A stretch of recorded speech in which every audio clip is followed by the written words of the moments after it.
안녕하세요. 뜨는 아침 묵상 배영호 목사입니다. 여러분 대림절 기간인 거 알고 계시죠? 대림절이라 그러면은 우리 기독교인들에게 있어서 가장 큰 절기잖아요. 12월 3일 어제부터 시작해가지고 25일 전까지가 대림절 기간입니다. 이제 다시 오실 예수 그리스도의 재림을 기대하시고 또 성탄하실 예수님을 기대하면서 여러분 마음속에 예수 그리스도가 어떤 분이신지, 복음이 또 어떤 것인지에 대해서 좀 진지하게 고민해 보시는 좋은 대림절 기간 되시기를 주님의 이름으로 축복합니다. 오늘 우리가 함께 나눌 말씀은 느헤미야 7장 66절에서 69절 말씀입니다. 온 회중의 합계는 42,360명이요 그 외에 노비가 7,337명이요 그들에게 노래하는 남녀가 245명이 있었고 말이 736마리요 노새가 245마리요 낙타가 435마리요 나귀가 6,720마리였느니라. 아멘. 자, 오늘은 귀환한 이스라엘 백성들에 대해서 함께 묵상해 보겠습니다. 여러분 바벨론에서 귀환한 백성들이 있었습니다. 오늘 숫자를 보니까 4만 명 이상이 되는 것으로 지금 이야기를 하잖아요. 여러분 한번 생각해 보시면 알겠지만 이 포로 생활이라는 것이 얼마나 정말 힘들고 어려운 생활인가. 무엇보다도 하나님께 예배드릴 수 없고 함부로 예배드릴 수 없다라는 거, 그리고 그 나라의 왕과 또 신들을 섬겨야 된다라는 거, 이것이 이스라엘 백성들에게는 가장 큰 고통이 아니었을까 싶어요. 오늘 본문을 보시면 이스라엘 백성들이 귀환해서 돌아온 사람들의 명단과 그 명단에 보면은 가문이 나오고 그 가문에 누구 인원수가 몇 명 이렇게까지 아주 상세하게 이렇게 나오잖아요. 그러면 여기 나오는 이 가문들의 명단을 왜 성경이 굳이 장을 할애해서 이렇게 쭉 기록해 뒀을까요? 기록해 둔 이유는 포로된 바벨론 땅에서 살아가면서 철저하게 자기 자신을 돌아본 사람들이에요. 자기를 성찰하고 하나님 앞에서 우리가 어떤 잘못을 저질렀는지 밖에서 안을 보면 약간 객관적으로 바라볼 수 있잖아요. 그러면 자기 성찰을 이루어서 돌아온 사람들의 명단이다라는 것을 성경이 기록을 하는 거죠. 여러분 그러면 한 가지 의문점이 생기잖아요. 이 사람들 돌아온 4만 명, 5만 명 되는 이 사람들만 거룩한 사람들이고 자기를 성찰한 사람들인가? 그리고 다른 성경에 보면은 이미 이스라엘에 포로로 잡혀가지 않고 수없이 더 많이 남아있는 사람들의 모습을 보면 성전을 짓는 것에 대해서 방해를 한다든지 잘못된 예배를 드리는 사람들의 표상으로서 특히 이제 사마리아 사람들 그렇게 그리고 있어요. 여러분 성경에서는 좀 냉정하지만요, 하나님 앞에서 신앙을 바르게 지키고 하나님의 신앙을 제대로 살아보겠다라고 소망하고 희망하는 사람 편에 성경은 서 있다. 굉장히 편애를 하는 것처럼 보일 수 있습니다. 물론 다 사랑하지만 성경은 하나님께 더 집중한 사람들에게 더 많은 붓이 가져 있다라는 것을 여러분들이 기억하면 좋을 것 같습니다. 여러분 그렇다면 우리 인생에 이러면 되잖아요. 하나님께 좀 더 집중해서 내가 인생을 살아가야 되겠다라는 그런 결단을 하시면 좋지 않을까라는 생각이 듭니다. 그렇다면 이 돌아온 사람들의 신앙의 성찰은 어떤 것일까요? 내가 이스라엘로 돌아가면 예루살렘 성전부터 재건을 하고 신앙적으로 내가 다시 한번 내 삶을, 신앙을 재건해 보겠다라고 결심하고 작정하고 돌아온 사람들이었다라는 것을 우리가 알 수가 있는 거죠. 여러분 우리가 하나님을 안다라는 것하고 하나님을 믿는 것하고는 좀 다를 수가 있습니다. 하나님을 내가 알죠. 알지만 아는 대로 내가 신앙생활을 하지 않고 알기만 알고 고백은 하는데 내 삶에서 전혀 하나님하고는 상관없는, 믿음과 신앙하고는 상관없는 삶을 얼마든지 우리가 살 수 있다는 것을 이야기를 합니다.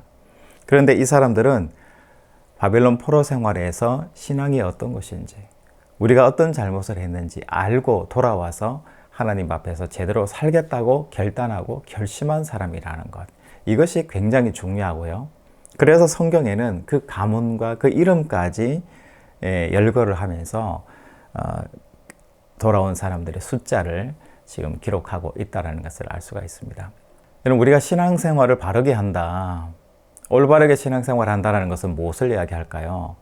내가 아는 하나님을 내가 고백하고 고백하는 그 하나님대로 내가 내 삶에서 적용하면서 살아내는 것, 이게 뭐냐면 바르게 믿는 것이라는 거죠. 지난 주일에 제가 남한 장군에 대해서 설교를 했었는데요. 오늘 또한 시간에 저희 교회 다니는 교회에서 설교한 남한 장군에 대해서 잠깐 소개를 하려고 합니다. 왜냐하면 이 남한 장군이야말로 자기 삶의 자리에서 하나님을 깨닫게 되고 알게 되고 회심하고 난 다음에 정말 하나님을 위한 삶으로 살아낸 사람이기 때문에 잠깐 소개를 해드리려고 합니다. 여러분, 나만 장군 하면은 암몬의 장군이잖아요. 왕 밑에 있는 제2인자예요. 엘리사에게 가가지고 내 문둥병을 낫게 해달라라고 요청을 했는데 엘리사는 나와보지도 않고 그냥 요단강에 7번 목욕하면 낫게 된다라는 말을 전달을 해줘요. 화가 났지만 그 신하들의 이야기를 좀 따르는 마음으로 요단강에 그 장군이 들어가서 목욕을 7번 하고 나온 거예요. 그랬더니 이 문둥병이 깨끗이 나왔어요. 그러고 돌아가서 인사를 하잖아요. 금과 은과 의복들을 선물로 주겠다라고 했지만 엘리사는 그것을 받으면 하나님의 영광이 가리워지는 것이고 이 일은 하나님이 하신 것이지 내가 한 것이 아니기 때문에 어떤 것도 나는 받을 수가 없다라고 단호하게 거절을 해요. 왜냐하면 하나님께서 하셨기 때문에 하나님이 하신 일을 내가 거기에서 어떤 대가를 받는다는 것은 있을 수 없는 일이라고 이 엘리사가 생각했기 때문이죠. 병고침을 받은 나만 장군이 고백을 하잖아요. 이스라엘의 신이야말로 정말 참신이다. 자기가 믿었던 이 림몬 신이라는 것은 가짜고 후황된 신이다 라는 것을 엘리사 앞에서 고백하게 되고 하나님 앞에서 고백을 하게 돼요. 그러면서 왕과 함께 왕을 부축해서 림몬 신에게 내가 매일 우상 숭배를 하고 절을 하고 하는 행동들이 있는데 이 행동들에 대해서 좀 양해를 해달라 이런 부탁을 했고요. 이제 하나님 외에 다른 신에게는 번제나 다른 제사를 드리고 싶지 않다라는 고백을 하고 이 나만 장군이 떠납니다. 여러분, 사람이 기분이 좋으면 어떤 말이든지 다 할 수 있잖아요. 야, 정말 하나님의 신 대단하다. 내가 병고침 받았는데 너무 기분 좋아가지고 감정적으로 그럴 수 있지 않습니까? 많은 돈을 주겠다고 약속할 수 있고 내가 하나님의 신이 진짜 신이다. 이런 말 얼마든지 할 수 있을 것 같아요. 그런데 이 나만 장군은 그 하나님의 참신을 만나고 자기가 회심하게 되고 진정 변화된 삶을 살았습니다. 그 변화된 삶의 증거가 뭐냐면 열왕기하 6장에 보면 다음 해에 전쟁이 일어났을 때 나만 장군이 그 아람과 이스라엘과의 전쟁에 나오질 않아요. 제외되는 거예요. 다시 이야기하면 은퇴한 거예요. 바로 사표를 냈다라는 이야기가 되는 거예요. 왜 그럴까요? 하나님의 이름으로 여호와의 이름으로 자기가 치유를 받았는데 자기를 치유해 준 그 신을 자기가 공격한다는 것은 말도 안 되고 있을 수 없는 일이고 이율배반의 일이라는 거예요. 무엇보다도 내가 하나님이라는 신을 믿겠다라고 구원받았고 선포를 하고 고백을 했는데 그 하나님을 공격하거나 그 하나님을 고백하는 그 백성을 공격하는 행위는 있을 수 없다라는 것을 이 나만 장군이 상기했고 알아챘기 때문인 거죠. 여러분, 우리가 이 이방인 나만 장군도 이렇게 살아가는데요. 우리의 삶의 자리에 있어서 하나님을 정말 만나고 고백하고 또 회심했고 구원받았다라고 우리가 고백하는 사람이라면 우리는 나만 장군보다 더 해야 되는 거 아닌가 싶어요. 여러분, 우리 말로는 하나님을 믿는다라고 말을 하면서 내 삶의 자리에서는 전혀 하나님과는 상관없는 삶을 살아내요.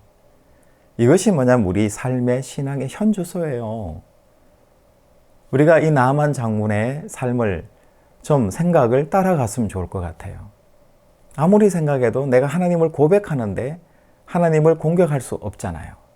그런데 우리는 하나님을 사랑한다라고 하나님을 믿는다고 주일마다 교회를 간다라고 고백하면서도 하나님과 전혀 상관없는 삶을 열심히 살아내는 우리 자신들의 삶의 자리들을 돌아보게 되는 거예요.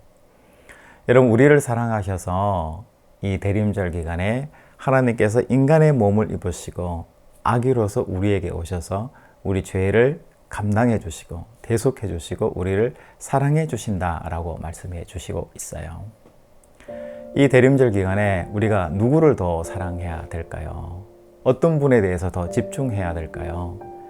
우리의 삶의 자리에서 우리의 전부가 되시는 그 하나님의 그 사랑을 내 몸속에서 정말 받아들이고 내 삶 속에서 그 하나님이 사랑하시는 것처럼 하나님을 사랑하고 이웃을 사랑하는 삶을 살아내는 것이 정말 믿음이 아닐까라는 생각을 해보게 됩니다.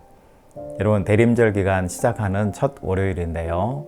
여러분, 믿음 안에서 시작하시고 내가 고백하고 알고 있는 예수 그리스도, 동일하게 내 삶의 자리에서 예수 그리스도를 고백하고 실천하면서 살아내는 그런 한 주간 또 하루가 되시기를 주님의 이름으로 축복합니다. 여러분, 내일 또 뵙겠습니다.